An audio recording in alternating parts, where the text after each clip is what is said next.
Arestado ang isang lalaki sa Cainta, Rizal matapos reklamo ng umano'y pangahalay sa college student na inalok niya umano na maging modelo. Nakatutok si Joseph Morong. Exclusive. Inaaresto ka namin sa visa ng... Makinig ka muna. Makinig ka muna sa kasong rape. Bitbit ang warrant, inaresto ng Cainta Police ang lalaking ito dahil sa kasong panggagahasa sa isang college student. August 2024 na magkakilala umano ang suspect na modelo at biktima sa isang dating app. Yun nga, yung suspect, in-invite niya yung biktima na magiging model siya sa... Yun ang promise niya doon sa biktima.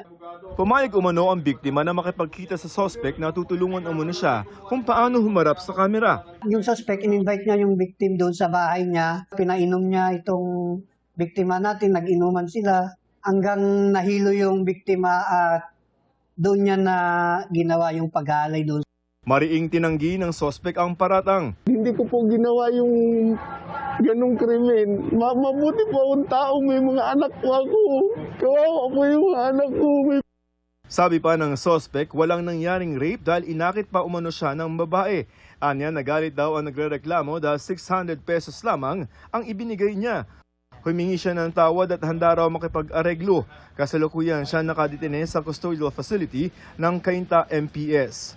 Joseph Morong, Nakatutok 24 Oras.